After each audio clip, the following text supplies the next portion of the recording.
Queens of New York podcast. Live on the Evening Rush Network. Real, raw, and uncut Queens.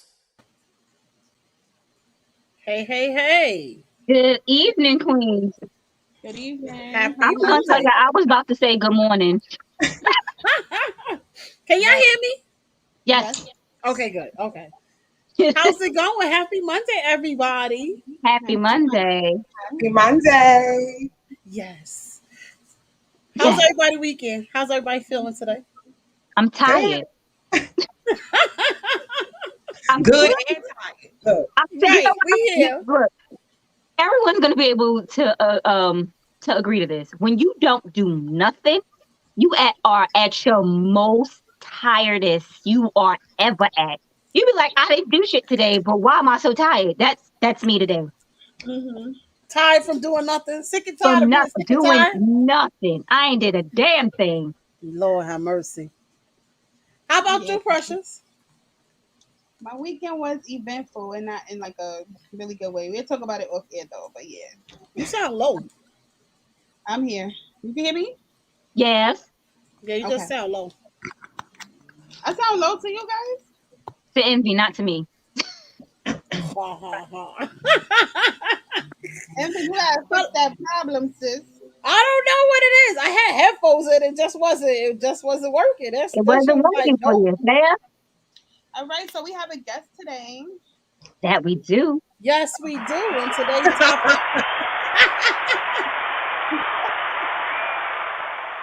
And today's topic is dealing with trauma. And we have a trauma coach that we're gonna let her introduce herself because the way she do it. When I met her, I was in Baltimore last Without me. week, I think it was. Without me. I'm sorry. You gotta call me. Because Josiah, I can't do Josiah because she want to eat all day long. I just can't do that. We could go shopping and tour the states, but Josiah want to eat. I can't do that. But when I might be just like her too because I want to eat and shop. So I mean, God, I don't know. We're gonna have to find some balance. But the way she introduced me to herself, how she introduced me, how she introduced herself. Okay, there you go.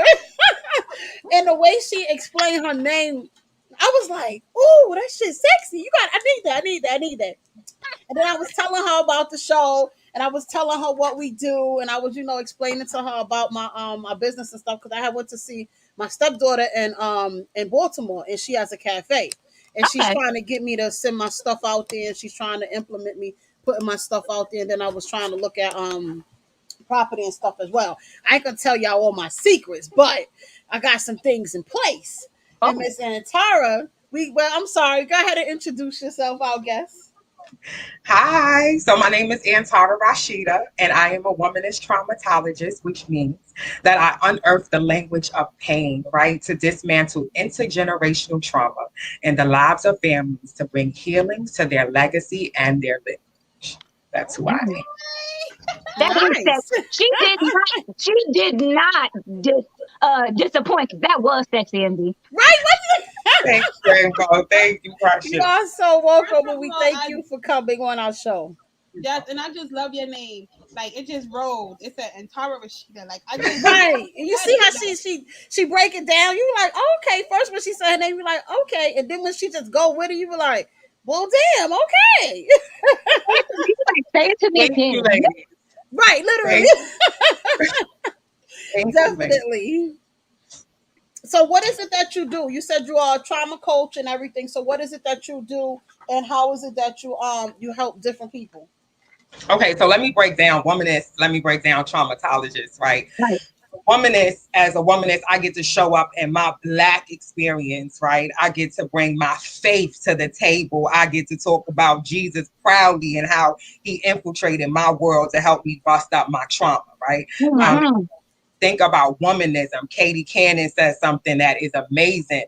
What is the work that your soul has to have? Right. And as a woman, you have to figure out what is it that you were called and created to do. So that's what I fell in love with womanism, right?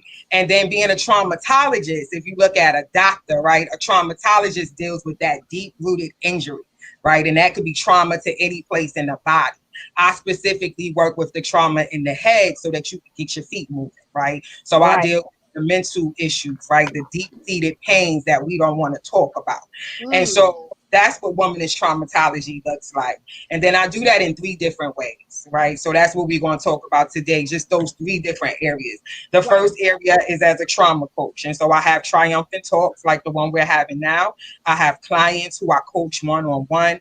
I sit with different organizations and talk about some of the issues within their own organization that's preventing them from doing the things that they want to do or that they committed to doing, right? So we're moving from paralysis to purpose. We're moving from trauma to triumph. That's the purpose of having a coach, right? And then the second way I do that is through trauma healing. And so I'm a certified trauma healing facilitator.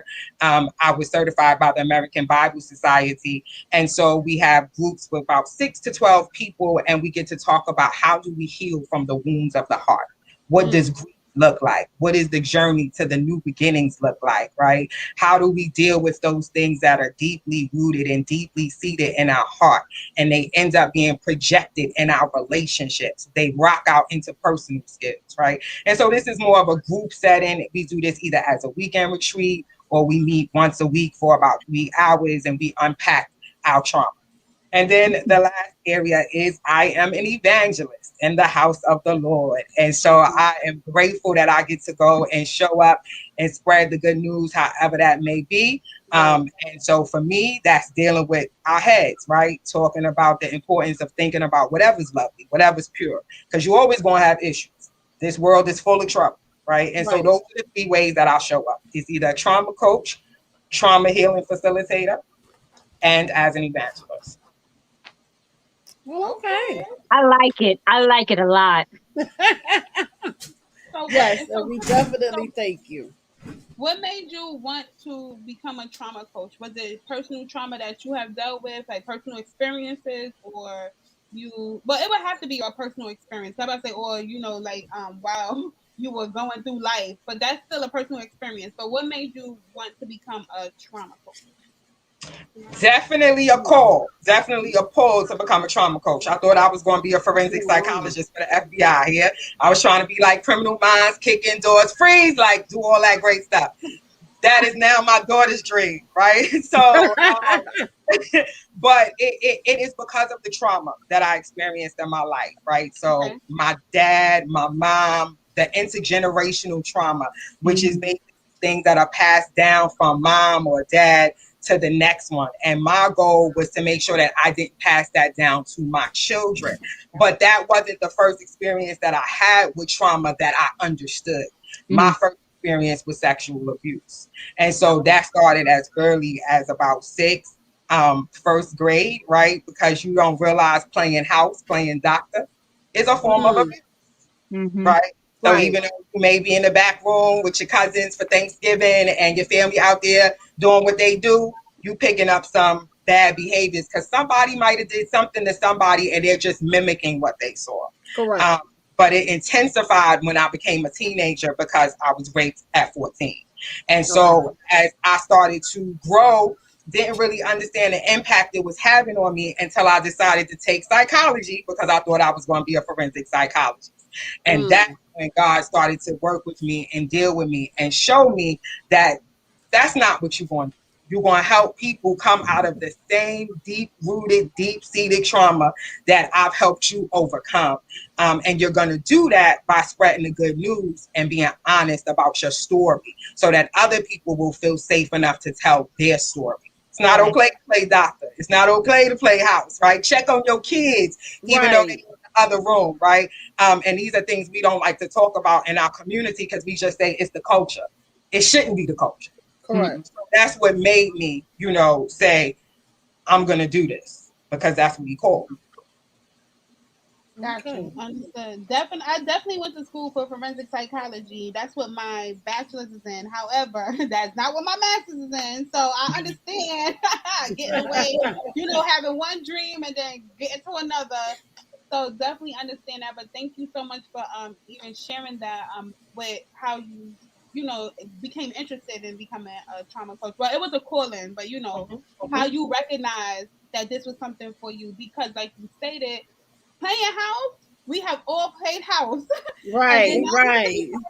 house. We played house. Didn't even know what we were really doing. Right, House. doing. You had the dad, and then like we all kids. Like what in the world? Like playing house is definitely.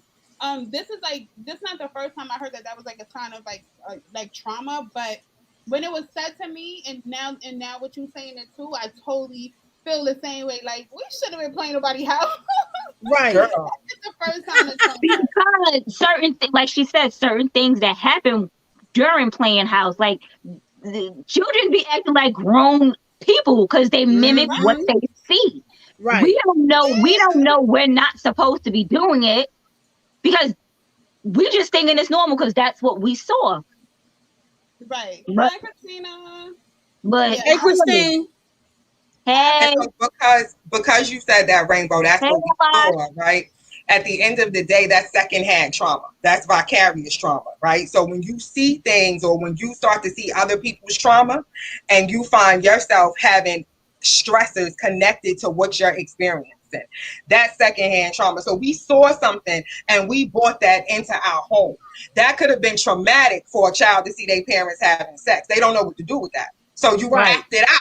You see what I'm saying? You're not purposely trying to traumatize your cousin, but if nobody tells you that's okay, right? You think it's okay. And I've sat with women who are 60 and 70 years old who, after they saw movies like Woman Thou Art Loose, who said, I didn't know that what I was doing, what was being done to me wasn't okay. Right. We have a person that said, do you only just help women? No, right? And so as a womanist traumatologist, what we believe in, right? Womanism versus feminism. Womanism is about gender reconciliation. Feminism is about gender equality, right? And so let's talk real as we do. White women said, I want to be equal to my men. Black women said, I want to make my community whole. What is my role? What am I supposed to do to uplift my community, right? And so I say all that to say, no, I don't just help women because I want the perpetrator, the violator, to get the help that they need too. They need a safe place to land and say, I don't know what's wrong. Or somebody touched me and now for some reason I can't help but touch somebody else. That's usually the case with them. Right. They got to be able to identify it that it was wrong and try to fix it. And they got to be able to fix it. And so that's how incest happens because we don't want to have these conversations, right? We don't want to talk about this happened to me, so I'm doing this to you, right? And so what do we always say? We out the person who is either gay or we out the person, you know what I'm saying, who's this, but we cover the molester. We cover the abuser, right? Why? We don't even know why. It's just our culture. We got to do better. Right, exactly. It's definitely the culture, especially being from the South. Like my family is from the South. That has been the culture. Thank God my grandfather was not here for none of that. So we didn't have to go through that. But that definitely ran in the family, okay? There was some incest going on for years and years and years, and people swept it under the rug. My cousin wrote a book about it, about how well, it's my cousin, but it was her uncle who was molesting her in the basement. And everybody just swept it under the rug, you know, like older people just like, you know, like they don't want to talk about it. They don't want to talk about it. They don't want to, you know, hit it head on, which is crazy. And then when she wrote the book, and the book became published and actually was a bestseller, that's when they got embarrassed. How you embarrassed? Why are you embarrassed now? You knew about it. You knew about it. Why are you embarrassed now? They're embarrassed because people are finding out. It was okay when it was just a family secret or just something between me and you, and don't tell nobody. But this is the whole thing. People know. Right. People know. The thing is, they think people don't know. People know, and then they just don't say anything just because you don't say anything. But everybody be knowing what's going on. But that's definitely generational, though. That comes down the line. If you holding on, that's what she's saying. Like if you just, it's going to keep on. It's a continual cycle until somebody break that chain. You know, like I said. No, I get that, but they embarrassed. They're not. You're embarrassed, but probably everyone knew anyway. They just didn't say anything. They didn't. So what's the sense in being embarrassed? Everyone knew. No, they didn't say nothing because you didn't say nothing. They didn't say nothing because they felt like that was normal. They felt like this is what's normal. Okay, yes. That was their normal, so they only could relate. Correct. This going on in your house. and we gonna act like Uncle Johnny ain't a pervert. Uncle Johnny, the biggest pervert around the block. He trying to touch his own daughter. His daughter, his niece, the girl across the street. But it makes it happen with the family. So the question is the how, right? How do we eradicate it? And so the whole thing about sexual abuse for me was it silenced my voice for years. And so what I did was I'm a self-taught stepmother. Women do it as well. Yes, women definitely do it as well, right? And so I appreciate you highlighting that. And that's why I said the perpetrator. I ain't say the man or the violator. Right, I want to be careful. Remember what I said. I unearthed the language of pain, right? Pain is universal. Trauma is universal. But triumph is a hard choice. And so the reason why I use my faith to talk about this is because that's my how, right? So those of you that can see the t-shirt, it may say WTF right here. And I know people might be like, oh, nah, but it means like faith, right? Where's the faith? That's what my T really says. Okay. Where's faith? Because I want to change the language. And so understanding that there's nothing new under the sun. And so when I look at the Bible, one of the greatest history books there are, when I look at the story of David and I look at his daughter Tamar, she's a young girl who was raped by her brother. As a result, her father did nothing. His nothingness triggered his other son to go ham. And so he murders his brother. Then he rapes his father's girlfriend. Do you understand? On the roof so that people can see it. This is the Bible. So when I talk to my young adults and they say, what story is this? Where is that? You understand? Yeah, they didn't teach us that part. That's the part that they forgot. This sounds like, you know what I'm saying, the bold and the beautiful. Like, what is that? This sounds like one of those little novels. We go to church and we don't want to talk about the hard stuff. So as an evangelist, I get to come alongside the church. I'm not called to be in the house. I go into the house to worship, but I come out the house to spread the good news on any channel or outlet the Lord allows me to do that. And so I tell people that I can't tell you about no self-help books because every self-help book got a piece out of that great history book that they make announcing, because again, there's nothing new under the sun, whether that's Dr. Phil, whether that's Oprah, whether they want to say it's the universe, whatever they want to call it. I acknowledge Jesus Christ is my creator. You understand? I'm not praising the universe. The universe is created. It is not the creator. I say all of that just to say to you that when you don't do anything, that triggers people. And you don't understand how it triggers people. And so in our culture, we have been triggered over and over and over again because people are doing nothing. And the way that you do something is you open up your mouth and you say something and you keep saying something. And so, yes, my uncles had a whole huddle. They had a huddle for nothing. They did nothing. You understand? So what do you suggest to a person that is talking and keeps talking and then they're still not being heard? Because there are a lot of people that do talk, that do act out and do reach out and cry out for help. And for some strange reason, they're still not being heard. They're still being overlooked. What do you suggest for that? You gotta go. Are you talking about the victim or the person that's trying to help? The victim. Because you got to remember, people cry out for help in various ways. You understand? But what she's saying is the person that's doing nothing is the person that they went to. Is the person like, say I got abused and I come to you, Envy. I'm like, so and so abused me, and me telling you, but you don't do nothing about it. You not doing anything about it is going to trigger me in a different way. Because, but that's my thing, because you have people that cry, and that's what I'm saying. You have people that are crying out for help, and let's say you just came to me and you're telling me. But then I'm still sitting here because a lot of people don't know how to reach out for help to help other people. You understand what I'm saying? You got to remember, people do cry out for help, and it doesn't have to be verbatim of, I'm telling you this would happen. People act out through their behavior. People act out. If you know people, just like a lot of people have to know their child. If they're not sleeping, if they're wetting the bed, if they're not eating, there is something that dramatically changed and caused it to change. So my thing is, how do they go about it? Because even if they're crying out for help without saying it clearly, and even if you went directly to a source and said, this was a situation, and they don't know how to guide you, then now what? What happens now? So one of the biggest things that happened in the church, I'm going to use the church as an example, right, is a lot of people go to the leader and say, this is what happened. But one of the greatest pastors is the people that can tell you, I don't know everything, but I know people that do.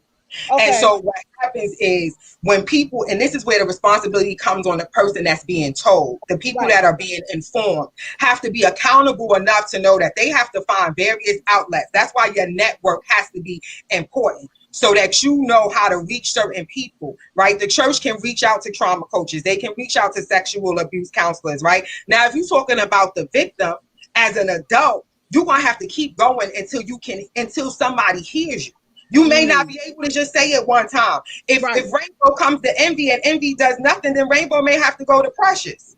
Everybody may not go to a program. There are programs available. There are hotlines available, right? But before we can even get to that place, a lot of times people stop talking because of the shame that is associated with it. Once I tell you and you don't do anything about it, that's as good as shutting me up. Correct. And so as an adult, if it's happening to a child, we have to teach children how to speak truth to power. That's hard. You understand? So you have to build relationships. We have a person outside their programs. They're in hotlines for available. But she said that there are programs and hotlines available. Right. There are. But the thing too is we also have to continue to have people like Antara. That's how I say it, right? Antara. Yeah. Mm-hmm. Okay, we gotta like having people like Antara around who is verbal, like she going say it from the rooftop. Listen, you need help, come to me, I can help you with this. Like we have people have to know, like she said, your network has to be big, but even if your network is not big and you don't feel safe, there's a lot of people who don't feel safe, but you in your inside, but you have a big outside. There are like we have to know, we have to teach the kids that they have to say it. We have to teach our kids to be comfortable to come and talk to us, to let us know what is going on. We have to also let them know that this is a safe space. I'm a safe space. Your aunt is a safe space. Your uncle, whatever the case may be. Because nothing, if you're getting abused and nobody does nothing about it, that's in your safe space, that's supposed to be in your immediate circle, it's going to make you shut down. So we have to always continue to keep talking and talking and talking until we turn gray. It's unfortunate, but it's just really how the cookie gonna crumble, because you got people, like everybody said, that's very shameful. Like they bring the shame onto the victim, and that's not right. Correct. I think more so when people don't guide other people, and when they do bring shame, I think it more so comes from lack of knowledge. Because you got a lot of people that say they know certain things and portray as if they're able to help, but then when they get smacked front and center with it, with an opportunity to say, you know what, I can use this time to help somebody and use my resources, a lot of times they don't know how to go about it. You understand what I'm saying? And that be the main thing. And I think that's more so the problem with the community as a whole, because lack of knowledge is like the main problem. A lot of people don't know how to go about it, because even if you call 311 is going to give you another number and refer you somewhere else. When you call that number that they referred you to, they're going to transfer you to somewhere else. They're going to transfer you to another department. We got to go about finding another way to go and hit it directly on. Do you get what I'm saying? And I think that's the problem that a lot of people have, because a lot of people are scared to tell when certain things happen. A lot of people are scared to tell and how to go about, oh, you over exaggerate and it didn't happen like that. Or, it's not that serious. A lot of people brush it under the rug. And so unfortunately they explode. And then it's, well, damn, I should have paid attention to the signs. Or, he did tell me this before it escalated this far. Or she told me this and she told me that, but I was being naive because, God forbid, my boyfriend or my Uncle Jerry did this, that, and the third, and they didn't want to see it for face values. So I think we just have to stop nobody. And people, one of the things that I appreciated about the story of David was the first thing that the brother who went ham said to the sister who was violated. He said, keep this between us. After all, he is your brother. That is the culture. Right. And this is, like I said, exactly this is before Christ. Right. And this is what he's saying. Keep this between us. This is over 2,000 years ago. He's still your brother. He's still your brother. Don't tell nobody. Right. We still saying that today.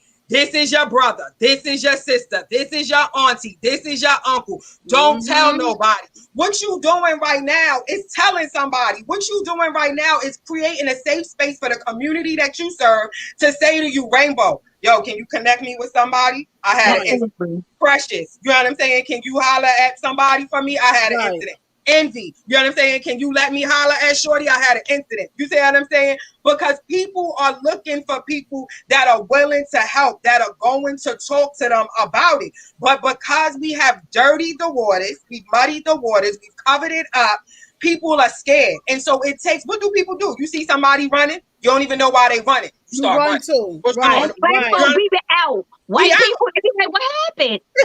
We out. Same thing here. You start talking about it, people start getting a little bit more, oh, I'm not the only one. Oh, okay. It's more relatable. Right. And so we got to continue to create safe spaces to do that. And that's what I do. You got to build relationships with the kids. The school, they got their issues, but the teachers is powerful. Why are we reading books like I Know Why the Caged Bird Sing? Right. Come on. You understand? Why are we reading books like, you know what I'm saying, The Bluest Eye? Or for me, I read Their Eyes Are Watching God by Zora Neale Hurston. You see what I'm saying? Mm-hmm. My daughter was 14, 15 in groups where they were reading Toni Morrison, where they were breaking down the miseducation of Lauryn Hill. You understand? This is how so when you say envy, lack of knowledge, back to basics. My people perish for lack of knowledge. Correct. We had to look at the word, the basic instructions before leaving earth, because we keep using the word to condemn. First of all, Jesus came to set you free. Mind your business, stay in your lane, and hope you make it. That's it. That's it. That's what I tell everybody as an evangelist. You understand? I'm not here to judge you. You know what I'm saying? Like Jesus said to the woman at the well, you've had 5 husbands and the one you with is not yours. Sis tried to change the subject. So what are we going to do? He like, yeah, I see you. You see what I'm saying? Because you don't want to talk about that. Nevertheless, I don't care. If you come to me, you ain't got to worry about them dudes no more. Do what you do. So that's why I tell people all the time, mind your business. Let people live their life. Try to figure out your focus. But one of the things that Jesus tells us is justice is holy. And so we got to be able to face the fact that Uncle might have to go do some time. You understand? I understand that we don't like the penal system, and we know what injustices we need to fight against when it comes to our Black brothers that are being, sentenced a long time compared to the Caucasians and everything else, right? But at the end of the day, justice is holy. And so if I gotta go do some time, if Auntie gotta go to a mental health institution, if she gotta go do a bid, then so be it. Because that's the only way it's gonna stop. Right. That's not my job. We need constant. God deals with you. God deals with you when you don't listen. He said obedience is better than sacrifice. So with that being said, you gotta let people do what they gotta do. Right. Our culture is quick to protect. We want to lock Uncle Johnny up in the bedroom, knock on the door, tell him his dinner is ready, and pretend that he didn't touch the baby girl downstairs who's still struggling with the fact that he's upstairs. Correct. He might not be able to come out that room. He's still upstairs. And you forcing me to eat it because you don't want to be embarrassed. And that's what Precious was trying to say. Unfortunately, that's a mindset for some people. That's why we can't be so judgmental. You might say in the North, ain't no way I'm going to let somebody keep touching on me like that. But in the South, that's all they know. And until they take that flight up to get better understanding that this is not okay, they're going to be stuck there. And that's why you need people who will be trauma coaches who are willing to help you move from paralysis to purpose. Even if you got to understand your purpose is not to touch the babies. The purpose is not to cheat on your wife. The purpose is not for the pastor to bamboozle people out of their money because they want a beautiful edifice. All of this is trauma. All of this. Think about Hurricane Katrina. We are 15 years to the date. Right. 16 years to the date. You don't think these people are traumatized? I don't care if in Montana. If they had somebody that lived in Louisiana during that hurricane, you understand, as soon as they heard Hurricane Ida Mae, that was it, right? I gotta go through this again, right? Exactly. And so we got to talk about the triggers. We got to talk about the triumph. You see what I'm saying? Because after you start doing the work to heal, the triggers are always going to come. Because the enemy wants to pull you back to that place where you're stuck. Correct. So what are we going to do? That's the question of the day. What are we going to do? How do we go about it? Have these conversations. I have a question. I want to know when you having Bible study. Because the way you think about the Bible would make anybody, you know what? I'm gonna sit down and I'm gonna read the Bible. So I have a whole ministry that God started during the Restoring the Remnant is my ministry that has been in for about 6 years. But Safe Place started during the pandemic, and Safe Place started in March. We'll make 2 years this March. We used to meet every Wednesday and Sunday, but now we are being repurposed, and so we are meeting on Sunday starting September 12th. But August was our sabbatical. Right. Mm-hmm. And so what that means is I just took the time for myself the month of August. But when Envy hollered at me, I was like, it's 2 days before it ends and I got to do it with sister. Made a connection. But thank you. This is what I do. Right. I have Swerve, a sanctuary where everyone recognizes values exist. It's a womanist millennial group and they range from 18 to 34. And so this is the kind of conversation that we have. We talk about trauma. We talk about therapeutic supports. And I tell people, Jesus is a therapist. You understand? He is a wonderful counselor. And he made some in his image. They call therapists. You understand? Like, and the reason why Rainbow I talk about the word like this is because it's simple. All this King James these and thous and thou. Yeah, that's what I'm saying. Like you be reading, you like I don't want to do it.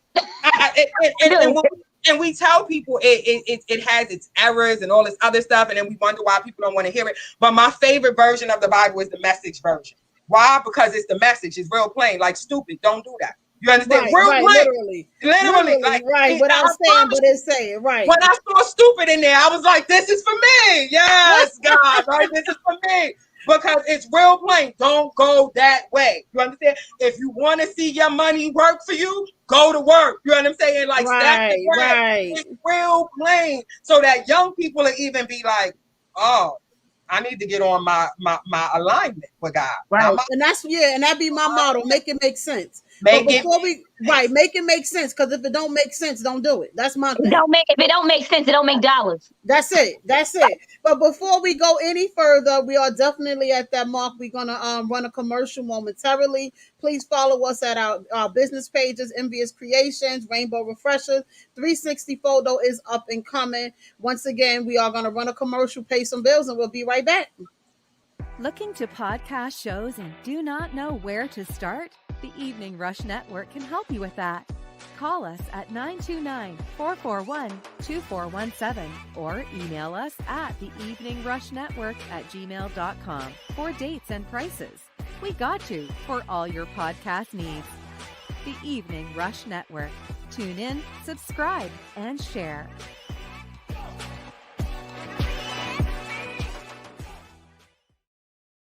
And we are back. And thank you for whoever's tuning in. We appreciate y'all.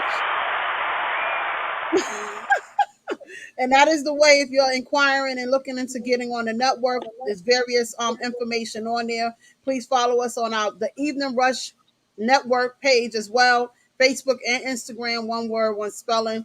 Follow Rainbow on her business pages, Rainbow Refreshers. Follow myself, Envious Creations. Your events, your cakes, your personal anything, hit me up. 360 Photos is up and coming. She is working on it. Trust me, we will provide that with that information. Special shout out to 108 Soul, DJ Tubor Kane, who always shouts us out, never misses a beat on the radio every Sunday from 12 to 2. We appreciate you. Hey, Butter, how you doing? Thank you for joining us. We have our special guest because our topic today is dealing with trauma. And we know a lot of people deal with different things and, of course, different ways, of course. Please welcome our guest. If you missed it the first time, Miss Antara. Antara Rashida. Like, let's you gotta say everything. Go ahead. You say it because I don't want to mess it up. Go ahead. Antara Rashida. Antara Rashida. Is that correct? It is correct, Envy. It is correct. That is correct. And Miss Antara Rashida, who is a trauma coach. I'm sorry. Yes, good topic today. But we trying to touch every basis. You know our motto: real, raw, and uncut. We're gonna say what they thinking. We're gonna address the topic, even if they're scared to do so. So of course, we gotta be transparent in very, very many different ways and different forms. Of course, and non-judgmental. Right, and very much non-judgmental. That's why we catered to the LGBTQ month, which was Pride Month a couple of months ago. Domestic violence and breast cancer awareness month is in October. We are definitely going to have various people to come on as guests as well and speak on that topic. And Miss Antara Rashida, she was letting us know various things. So go ahead and take the floor. We here listening to you. If anybody want to call in to speak to Miss Antara, please call us at 9. Yes, please. 2417. 441-2417. You got yes, it. that is the number. No, you were right. Thank you. It's there, y'all. It's scrolling. Right there. It's scrolling, y'all. Catch it. Yes. Hello, Mother of Two. Good evening. Thank you for joining us. But once again, if you want to give us a call, she has the floor. If you have various questions, you do not have to state your name. If you want to go about it anonymously, if you know someone that's dealing with something and you do not know how to refer them, or even if yourself is going through something, please give us a call. The numbers and the line is clear. The number is 929-441-2417, and she will just try to guide you as much as possible. She does have information if needs be. You can reach out to her on the side, and y'all can take it from there. So go ahead, Miss Antara. So I just wanted to say that I want to honor you all, though, for holding space to have this conversation, right? And that's why my IG is at bold and bonafide, right? Because it takes somebody bold and bonafide to have this kind of a conversation. We're gonna pin it. Okay, it's bold _and bonafide. And again, it takes a lot of courage. So when the word says be strong and courageous, this is an example of being strong and courageous. And when people ask, like, why do I always? Because the world takes the cliches and make them their own, but they getting them from the word of God, right? You hear grandma say, ain't nothing new under the sun. Well, she got that out the word, right? At the end of the day, why are we so afraid to crack open the Bible and see what it's talking about? You know what I'm saying? Again, it is basic instructions before leaving earth, and it deals with your trauma. It deals with your triggers, right? So what are triggers? If you've been in a car accident, right? And now all of a sudden it's time to get in the car again. You might start to sweat. Your hands might start to get clammy. You see what I'm saying? You might start to shake. You might get a little nervous because you're triggered, because you haven't really dealt with the experience from the last time, that you're not sure if you want to take this risk. All sorts of things start going through your mind. Your heart start beating fast, and we don't want to have these conversations. And so it wasn't until the young adult started realizing, like, I'm not the only one. Right. Oh, I thought it was me. And but so does they a were person 100%, sorry to cut you off, does a person 100% fully overcome a traumatic incident? Or is it, or will they just be able to cope and just get through life and function? Or is it that there'll be like 90% and then it's that 10% of a trigger, but I can control my emotions. I won't have an anxiety attack. I won't be sweating. I just know, okay, let me move myself from this situation because this is going to set me off at 1,000. Is there 100% coping and dealing with it at any time? I'm going to tell you, to be honest, it depends on how far you want to go. Absolutely. If you're willing to allow God to deliver you from your pain, absolutely. He tells you, he says it, I can take the pain away. You understand? But you got to do the work. And what it means by that is trusting that he's going to take the pain away. You may never forget the incident, but I can stand in the room. You see what I'm saying? With the person who violated, with the cousin who set me up and not move. And not be shaken, right? I could speak to these people. Why? Because God has dealt with me and my understanding that what they did to me does not define me. You understand? The shame that they tried to project on me, you see what I'm saying? When that situation happened, does not belong to me. And how do you renew your mind? You got to stay in the word, because the people in the world is always hating. I know y'all done dealt with people hating on the podcast. You understand? Absolutely, right. People don't want to see you grow. People don't want to see you succeed. So this is why you got to surround yourself with a community of believers, people that will really say, yo, sis, run. You could do it. The earth is so big that we could all win. Absolutely. You see what I'm saying? Absolutely. But the fact of the matter is, since the beginning of time, I tell people all the time, Cain killed Abel. Don't forget. Cain killed Abel. You know what I'm saying? And Right. why? Cain and Abel ain't do nothing to Cain. God Right. just accepted Abel's gift over Cain's gift. That's what happens with the podcast. That's what happens when people get set up, right? That they don't appreciate that God may have accepted something about you that he hasn't accepted about them. And it'll provoke people to murder. It'll provoke people to sabotage you. It'll provoke people to do things to you that aren't right. And so, yes, if you choose to allow God to deal with that, you could be healed from it. But if you want to rely on self-help books and you want to rely on whatever you think is going to bring you the right energy, the crystal got a purpose, the sage got a purpose, but it's a purpose under heaven. It ain't your Lord. Right. A lot of people feel forgetting about the situation is their way of coping with it. What do you suggest about that? You're not going to forget. Nope. You're not going to forget the situation. I don't think you forget it. People do not forget. A lot of people black it out of their mind. You understand what I'm saying? Because something triggers it, and then that thought pops back into your head. So you didn't forget about it. What you tried to do is bury it. You tried to suppress that, and it will be brought to what's done in the dark is always brought to the light. Correct. The triggers are gonna come, and so when I first dealt with my situation of being sexually abused, when I got on the train, the New York City trains, especially back in the 90s, they was packed. Like very crowded. Right. Packed. I went to an all-girls Catholic school. A man got behind me, had no choice, but he rubbed up and down on me the whole ride. I went to scream for my friend, and nothing came out of my mouth. When I got off that train, I ran 2 blocks from the post office on 34th Street to 10th Avenue to my school. I got into school and felt safe. But when I got in that English class, I screamed and they sent me to my counselor because the trigger was so strong.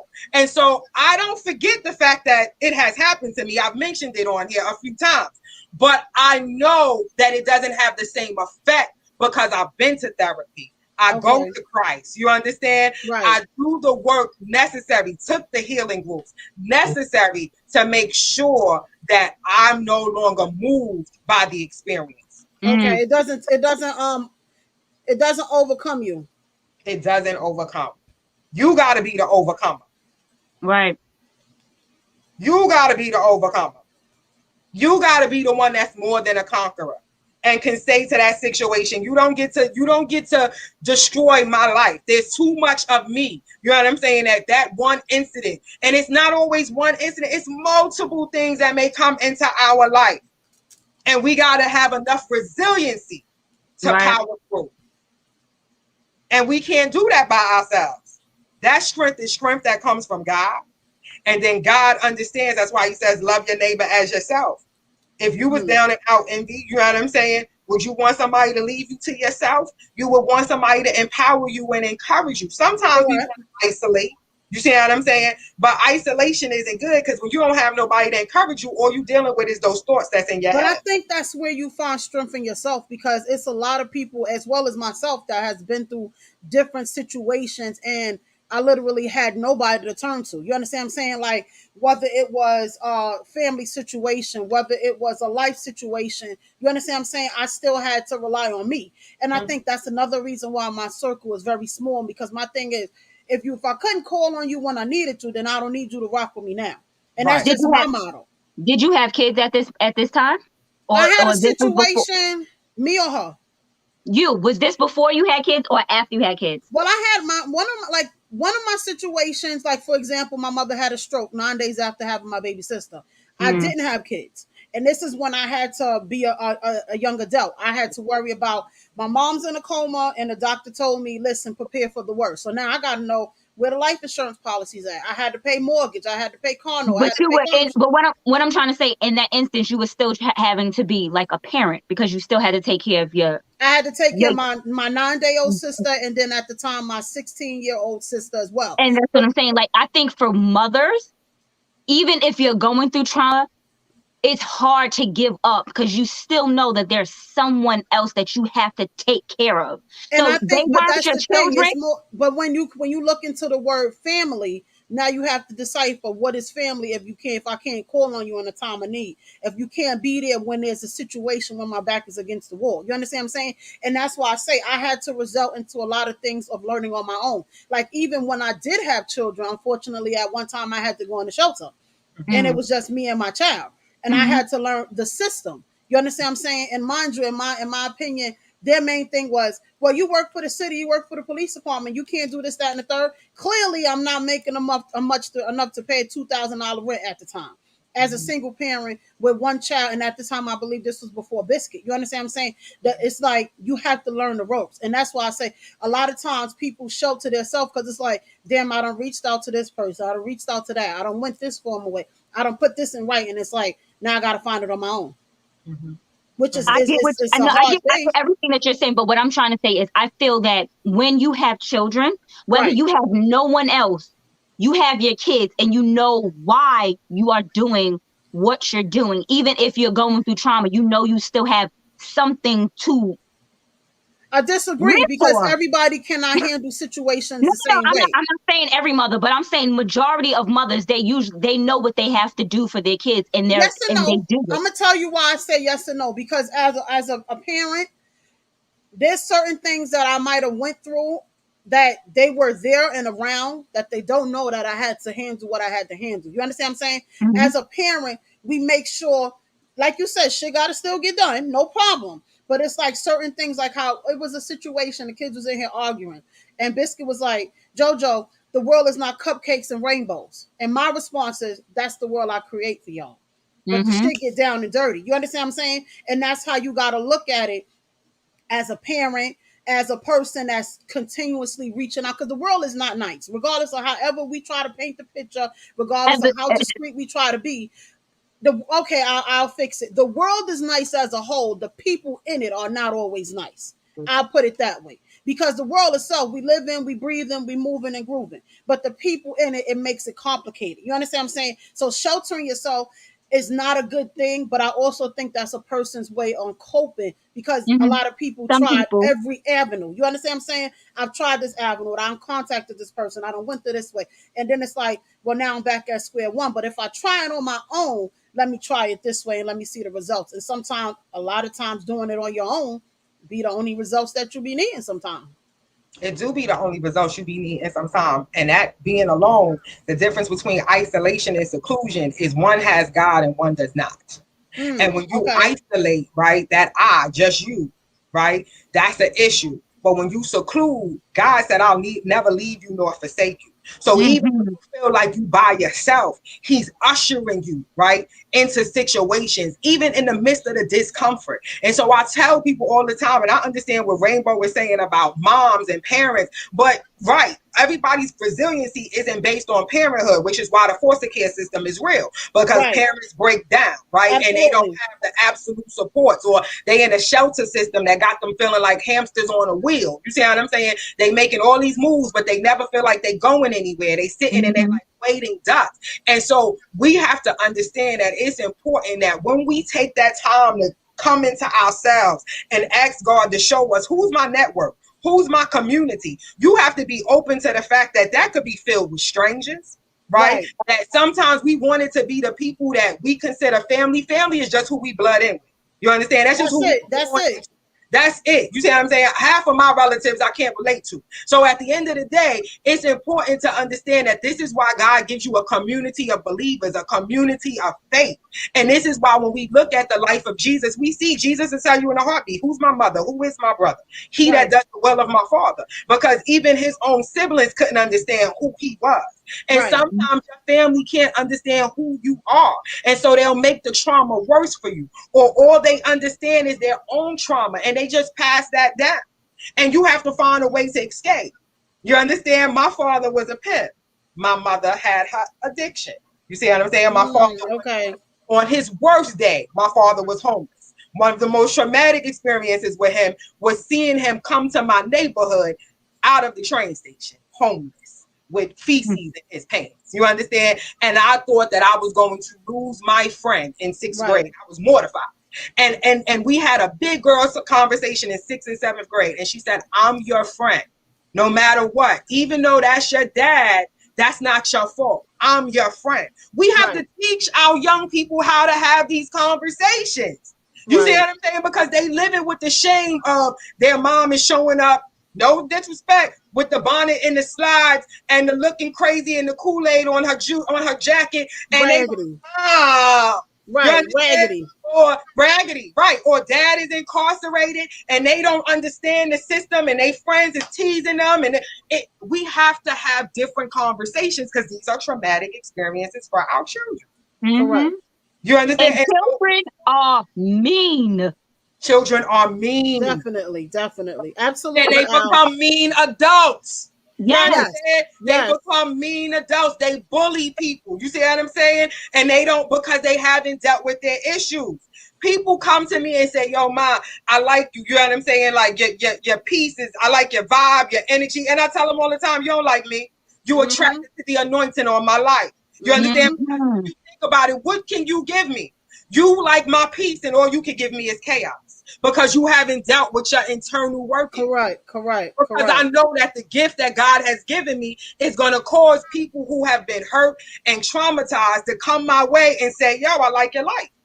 I like your peace. A lot of people don't realize transfer of energy is so draining, because you can be the most, how can I put it, the most peaceful person, the most person that always looks and see the outlook on everything. And then the minute you have that other person that you're trying to guide them and you trying to talk to them like, listen, try this. If this is not working for you, try that.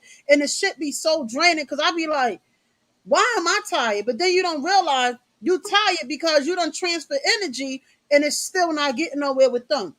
And now you got to look at it. Do you try one or two things? Do you remove yourself, or do you keep trying to try to work with them? Because at the end of the day, everybody needs some type of guidance, some type of way.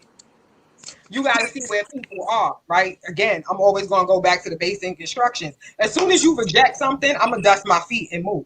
Because that's what God said. As soon as somebody rejects the God in you, dust your feet and let your peace return to you. Sometimes people can't understand what you say. I hear that. I did that. I'm not wrestling with you, sis. I'm not wrestling with you, bro. I'm going to do what I'm supposed to do. I gave you the wisdom that God told me to give you. Now I'm going to keep you in my prayers, because I'm an intercessor. So I'm going to pray for you, and I'm going to keep it pushing, because I need my peace for whatever is the next season of my life. I'm not your Messiah. You understand? You got the same God I got. And all I want to do is show you how to go to him. If you choose not to go to him, that's on you. Once again, where's the faith? You understand? And that's why we get drained. And I had to learn. You know what I'm saying? I had to learn. Everything is not my assignment. Everybody is not my assignment. All I have to do is model the expectation. And you know what would be crazy that you mentioned that, because it'd be hard to determine, okay, am I supposed to help this person, or am I not supposed to help? Because like you said, everybody's not your assignment. And a lot of times we take on these assignments that was not assigned to us. And then we wonder why we so drained. Why is it so much heartache? Why is it so painful? And then it's like, well, damn, where did I miss the sign of this person wasn't my assignment? Right. It's hard. It's like you feel God talking to you and you're like, okay, this feels good. And then afterwards you're like, maybe he's telling me, maybe I'm not hearing the signs that this isn't for me anymore. Like, did I miss it? Was it clear? Do I need another sign? Like, sometimes it's just hard to read the signs sometimes for me. I don't know about anybody else. Right. No, it is. But you know what? Again, seek ye first the kingdom of God and his righteousness, and all will be added to you. You got to discern.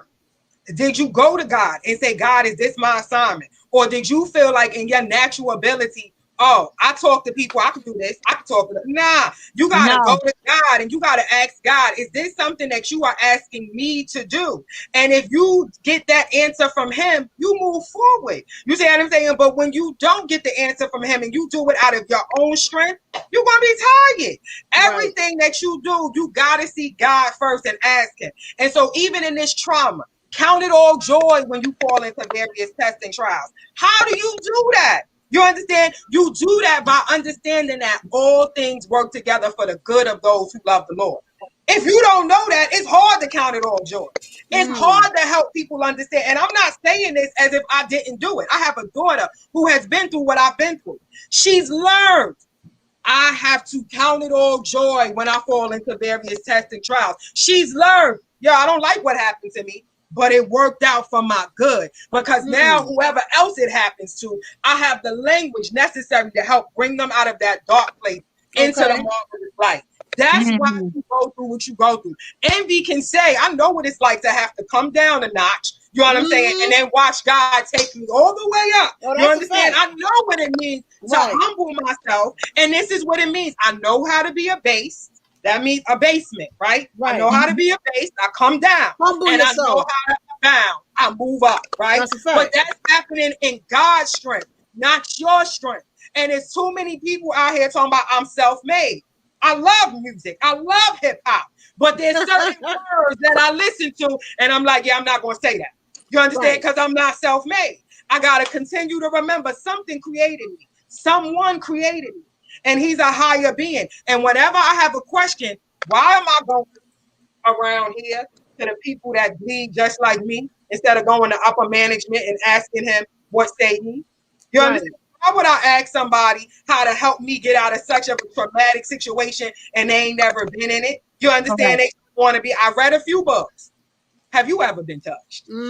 So if if we have a couple of viewers that know people, or even if the viewers themselves are dealing with trauma, how would you refer them, or what type of advice would you give them to, and at least the first step of identifying it and then trying to seek help? Because in order to seek help, you got to identify it. Yeah, this is what I went through. You have to. I want to try to address it. Admit that you need help. Right. And so the first thing to do is admit that. Right. You got to deal and sit with your pain. Sit with it. Cry. I don't know why we scared to cry. You understand? Oh, man, cry in front of people. You understand? You kill me every day, Rainbow. You get in your shower and you do what you got to do. You see what I'm saying? You're going to have to deal with those issues and start talking to yourself about the pain. Yo, it hurt me. You know what I'm saying? When my cousin set me up, it hurt me.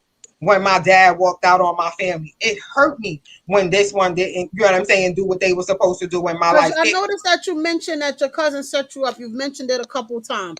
Would you like to touch base on that situation? I mean, the only thing that I can say, yeah, absolutely. I would say that as I grew, my family never dealt with it. She stopped coming around, right? But she's still very much connected to the family. But how I dealt with it was, again, over the years of learning that everybody has their own sense of pain. And like you said earlier, Envy, how do we cope with our pain? And when I had to understand that in my relationship with Christ, one of the greatest things that we have that Jesus had is compassion.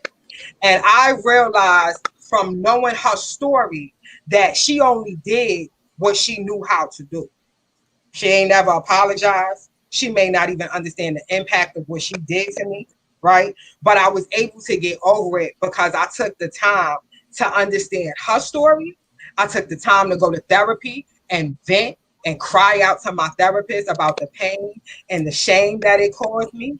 And then I went into my prayer closet and I continue to go before the Lord anytime something of that nature comes up and makes me feel accountable.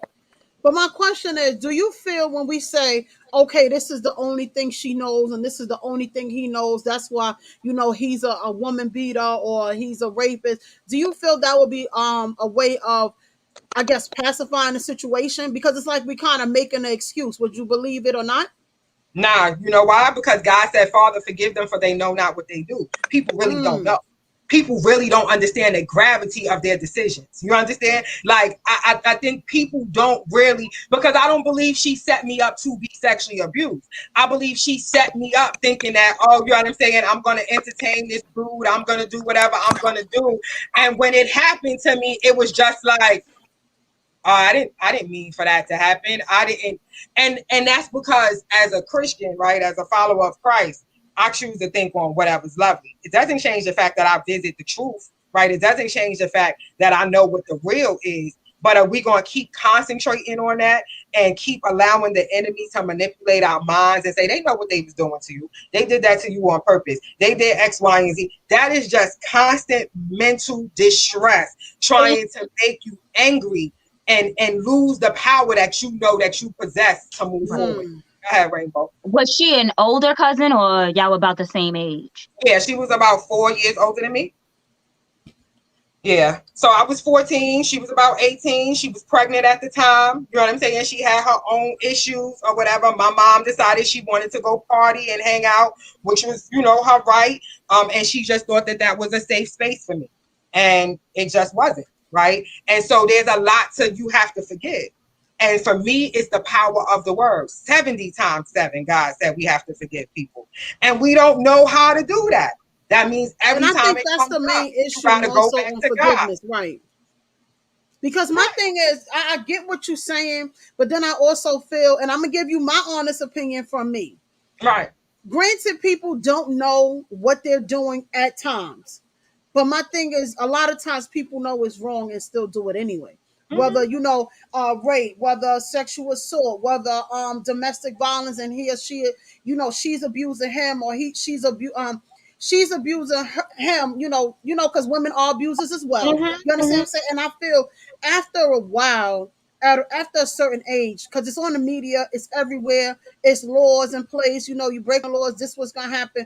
I personally feel it's kind of an excuse if we look at it as if they don't know no better, because after a while, whether they know by somebody telling them, they know from the reality of it. Do you get what I'm saying? I do. And I'm not using that statement as a blanket for everybody. That's my situation, right? Okay. My mother, the trauma that my mother passed down, she didn't know no better. That's what she learned. You see what I'm saying? Right. And I had to get off her. I had to give her a break. But then there are some people that know exactly what they're doing and they violating. The point of the matter is having that information. How does that change you? How does that change the way you forgive, whether you know they did it intentionally or not? That's the question, right? That's the question, right? You got to decide, and that's what it means to give your power away. I'm going to allow you to occupy that much of my mind and my time, right? That I'm saying, did you do it on purpose? Why did you do it? And that's part of the trauma. And this is why you got to go to a therapist, because those are considered stuck points, right? When you get stuck at a point and you can't move, the therapist will help you work through that. There are times that you will say, this happened to me because of that. And had I did this wouldn't have happened. And the therapist will say, no. I blame myself for so much that happened to my daughter. My therapist had to say to me, the person was old enough to understand what they did. Right. You understand? The person is accountable for what they did. Correct. And you need to stop blaming yourself for that. And I was still going to God. But I needed somebody audible that was an expert in that area to help me understand. You need to physically hear that. I needed to physically see that. I could read that it says, you know what I'm saying, there is no condemnation in those who love Christ Jesus. But yet I'm still blaming myself for what happened. But when the therapist said, you said to me, justice is holy. This person is accountable. This person knows. They will help you hear yourself. And how? Oh, we got a caller. Hold on. Hello. Hello, ladies. This is Lovable. Hi, Lovable. Hey, Lovable. Thank you for calling in. Absolutely. This topic is an awesome topic, a very serious topic that every generation goes through, everybody in life. Absolutely. However, I strongly believe a lot of people don't know anything about the Bible. People don't even believe about Jesus. Correct. And a lot of people's eyes are closed. So if people don't have no knowledge about Jesus and God and the Bible, and they don't even believe in it at all, it is so hard to tell them about what the Bible says. Now, when people are older, we do pacify it as, oh, well, he was raped at a young age, so he started raping other boys, other women. But that still doesn't give a person the right. Yes, we can forgive, but it just doesn't happen that way. People need a lot of therapy. We all go through a lot of shit from the beginning of time to the day that we die. Right. And it's so important that our minds are so closed. A friend can sit here and tell us something and we don't even fucking listen to our friend. We'd be like, bitch, you just jealous. Or like, she don't know what she's talking about. But this genuine friend is really telling you there's a problem. They crying out for help and we blindsided. Exactly. So let me give you a prime example. And this is me personally. And I am still, I could say I'm still struggling a little bit.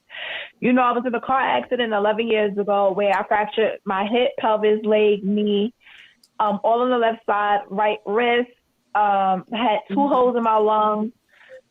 I was bedridden for 3 years. I was told that I was never walking again. I died twice.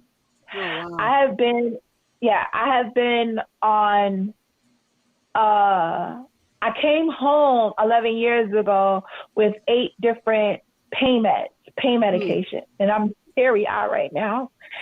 However, to wean myself off of all of them, even though my pain is there, I thought in my pretty little head, okay, let me wean myself off of this and let me get on my Tramadol, which is the most lowest opiate. Mm-hmm. However, there's times that I won't, I've run out because I'm in so much pain. It doesn't matter if it rains, snows, sleets, it's beautiful outside. I go through my pain, right? So I will call a lot of my friends, a lot of close associates to see if I'm able to get payment. There are people that will talk about my ass and don't know my situation, or they just talk about me. However, I have my close associates and my very close friends that will sit there and say, Aisha, you got to stop this shit. Like, you're addicted to your payment. Yes, my body was addicted to my payment. Absolutely. Mm-hmm. But my thing was, can y'all tell me what the fuck I'm feeling? Because don't get me wrong, I know the feeling of my body being addicted to it. But can somebody tell me what the fuck I'm feeling in my hip and my groin area, because it hurts like all hell. Where nobody can tell you your pain. Right. Nobody can tell you if you're in pain or not. No one can see that. Yes, but my body was still addicted to my payment. Mm-hmm. So with everything being said, you can tell somebody or try to help somebody. You can't help them unless they want to be helped. Correct. Absolutely. Simple, point blank, period. You understand? And you can bring up everything about the Bible. You can word everything that you know about the Bible to somebody. They don't believe in it. So what is the point of bringing it up? They eyes are completely shut, closed, very tight. So the reason why I called today is because I can see it, Rainbow. I'm just using it as an example, right? So don't come for me, Debbie. You know I love you with all sincerity, okay? I can sit here and, again, it's just an example, guys. And I don't know anything about her fiance. You know, Rainbow does not talk about her fiance. So again, I'm just using an example. Rainbow could be getting beaten by her fiance, and I could be trying to get her out of it, but she's like, no, fuck that, I don't want to. And that's me coming to her. But at the end of the day, she's still getting her ass whooped. Mm-hmm. But that's a lot of people in domestic situations. Right. People, they're not going to leave unless they want to. You can't, there's nothing you can do about that. I mean, there's not saying there's nothing you can do, but when someone has had enough, they've had enough. That's with anything. That's with a relationship. That's with drugs. That's with anything. If someone is not ready to quit whatever it is, they ain't gonna quit. Mm-hmm. You can tell them whatever it is till your face turns blue. But that's what we said. The first step is the person that's whatever trauma is going on is the first step is them admitting it. Yeah, but sometimes, like for me, you know how many people was like, "Oh, you're addicted," and I'm like, "What the fuck you talking about?" Like my hip hurt, and it's not no hip that I can maintain the pain. It's 11 straight years. It doesn't matter how many pain pills I pop, I'm in pain. But I really had to sit here and talk with my friends, like, yo, I love you. I don't want to bury you. I don't want to do no paperwork about you being dead. I don't want to hear it on social media. But my thing was like, yo, I got to hurry up and get my shit together. Meaning I didn't tell nobody. Only a certain amount of people. Don't keep it to yourself. It's already done. I had got my hip replaced done last week, Thursday. Oh, my thing was, congratulations. How have you been feeling? I'm good. I'm in minimal pain. Mind you, they gave me some great pills. Of course they did. Oxycodone 10. But I haven't been taking them really, so I can that's good. Just only at the time, just to use them when I'm doing PT, because I have physical therapy 3 times out of the week. It hurts like all hell. It hurts like all hell. And it's not just from surgical pain. It's because I wasn't born like this, but because of the car accident and the therapy I was doing, I was still walking on my tippy toe. So they're teaching me how to walk on my heel. So it's not, again, it's surgical pain that I have to learn to walk again, and plus I have to learn how to walk on my heel and not my toe. Right. The ball of your foot. Exactly. So, and also, yes, it's up to that person. However, like whether it's abuse and all the other shit, the devil, we all know about the Bible. The devil works. He works overtime. And you have to, in order for you to pray and be strong, you have to have faith. I get it.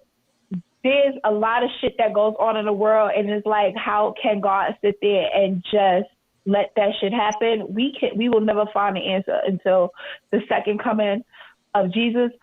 But he doesn't leave you. He is in your head. He's in your body.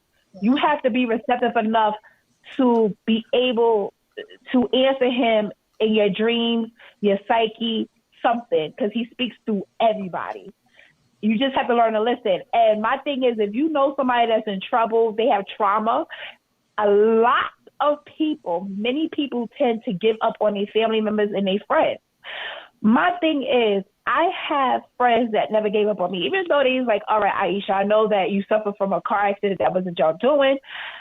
But they still never gave up on me if I needed to talk about it for another 5 years, because I was in a car with a friend, and it is what it is. And had so much bitter shit from it. And then me having my, it is what it is, my addiction to my pills, but I still was in a lot of pain. But I also wanted this hip replacement to go on immediately so I don't have that feeling. Do I have this feeling right now at this very moment of time of feeling the need of having pain pills in me? No. I don't even have the same feeling of the issues that I've been having with my hip for 11 years. That's good. Great. But it's a great thing that the friends, I don't use that shit loosely, the friends that I had did not give up on me. So it's so important that you don't give up on the people that has this trauma, because in all reality, it's somebody, it wasn't given to them on purpose. Sometimes we get our parents, believe it or not, because we're talking biblically as well. God gave this to us. It was meant for our parents. A lot of things our great grandparents did, their grandchildren got, or their child had got.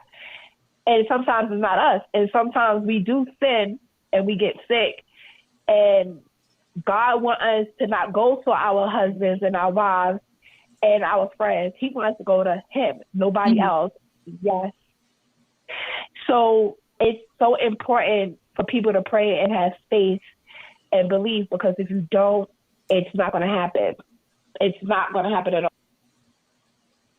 Hello? Yes, I'm here. So that's all I have to say. I'm sorry. We thank you, Aisha. We appreciate you, and congratulations on your new hit. We hear you. Everybody has their own opinions and everything on everything. Absolutely. some people may agree, some people may not disagree, but at the end of it all, you took control. You said, listen, I want to be this way. I'm tired of being in pain. Whether I have to do a hip replacement or not, I don't want to feel this pain that I'm feeling. So we definitely commend you, and we definitely congratulate you. We thank you for calling in and watching us all the time. All the time. I try so hard. And real quick, one more thing about the difference of opinion. Let me tell you something. We all have different of opinions, but you know what makes it the best thing is that we can agree to disagree. Correct. Nobody has to be disrespectful to anyone else because we share different opinions. And that's what makes all of us mature adults. Amen. Simple. Yes. Simple. And we said yes.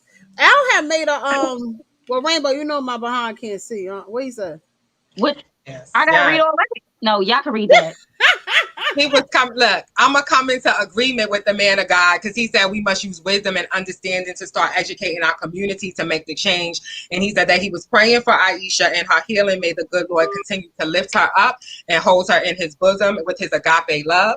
Lord, set her free from the addiction that has her bound. She has cried out to you, Lord. Now fill her with your promises. Amen. I know that's right. Yes. I know that's right. Amen. He also says, without faith, it is impossible to please God.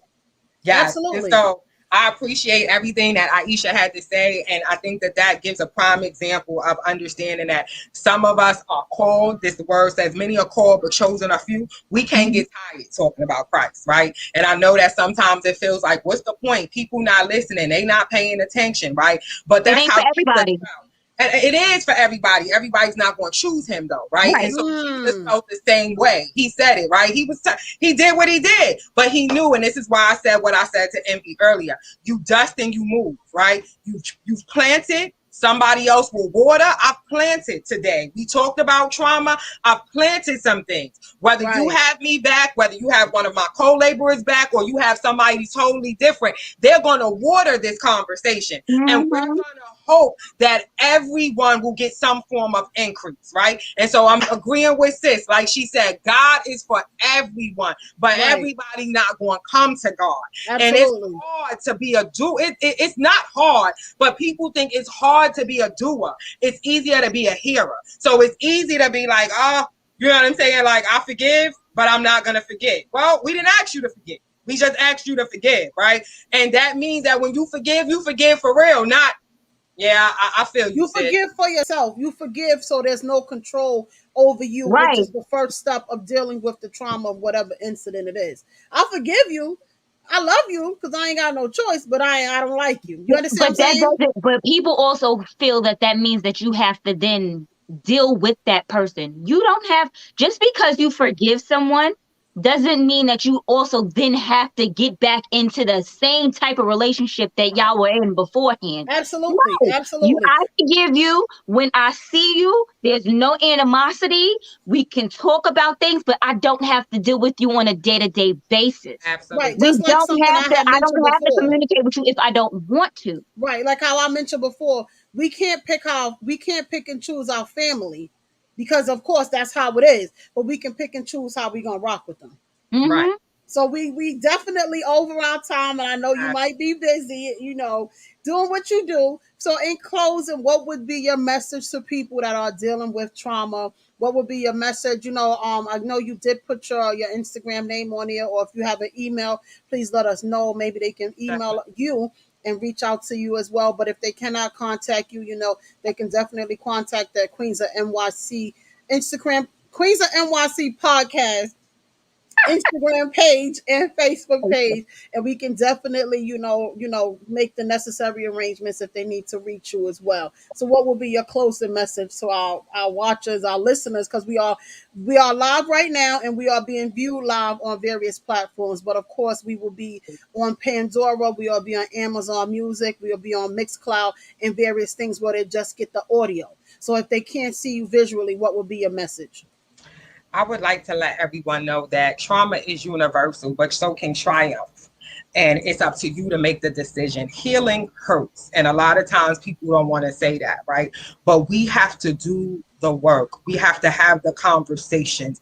We have to not allow the enemy to make us feel ashamed, embarrassed. You find a safe place to land. Start somewhere. And that starting somewhere could be in your room journaling until you feel safe enough to use your voice and contact someone and say, this has happened to me. Don't feel like it happened so long ago that it doesn't need to be dealt with. Justice may not be able to be served in the way that you think it should be served, but you have a right to be healed. So if something happened to you 20 years ago and you want to deal with it, you have therapists, you have groups, you have all type of options. Those of you that are believers, you have leaders and you have co-laborers and you have members that you can go to, but find a safe place to land and talk. Find a healing group, right? And so you have the Trauma Healing Institute. You can Google them. It is thi.org, and find a trauma healing group to help you deal with some of your issues. I can be found at restoring.remnant@gmail.com. So restoring.remnant, REMNANT @gmail.com. Go to church, go to a Bible study. This pandemic has taught us that church is right in our living room. Don't forget to still get together. But in the meantime, because God put the world on pause, get on a prayer call. You know what I'm saying? Get in the Message Bible. Find what you need. The scriptures are prescriptions that will help heal you. And so stop allowing the world to make you feel let me tell you something. Jesus is the greatest lyricist. He is the chief lyricist. I love hip hop. Jay-Z said it in Sorry Not Sorry. You crucified Jesus Christ and then you gave us religion. They're listening, right? But at the same time, they have a mind to think. And when you have been in trauma, the enemy has tried to paralyze your ability to think. And I want you to move from paralysis to purpose and know that you can move from trauma to triumph. I've overcome rape. I've overcome domestic violence. I've overcome emotional abuse, intergenerational trauma. I've done a lot, but that's because I've been in Christ and I know that I can do all things through Christ who strengthens me. I want to leave you with that. Thank you, Queens, for having me. Thank you. Tonight, and God bless you. We appreciate you. Amen. Raven, I don't know how we gonna top that. So what you got? I don't need to say nothing else. Right. I don't know how you gonna top that. I just wanted to say thank you for coming on. Her Wi-Fi went out because it's pouring in the Bronx. She said she's sorry that she had to leave so abruptly. But I don't look, after she said what she said, I don't got nothing to say. She said enough for all of us. Yes, she did. And I must say, I thank you for meeting you in Baltimore when my behind was supposed to be local, but I'll be outside.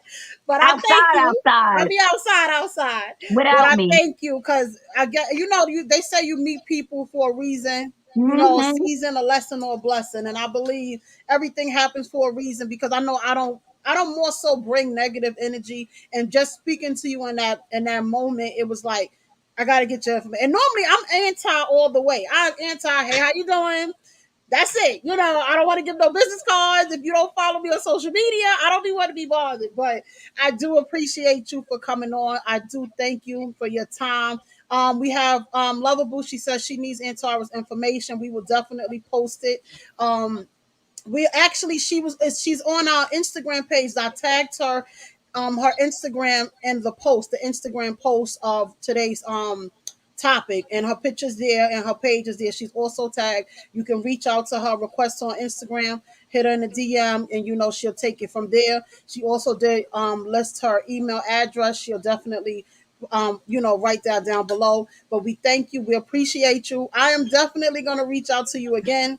Yeah, we gotta do this again. Yes, I hope people do reach out to you, whether for some type of advice, some type of guidance, or even just a listening ear if you do have the time, and you take it from there. Once again, please follow us on the Queens of NYC podcast page on Facebook and Instagram. Please follow Rainbow Refreshers for them drinks, them sangrias. She also has her boutique, and she also is one with Rainbow because she is a licensed masseuse. So yes. Please follow me on Envious Creations, my business page, from event planning to small cakes to just because treats.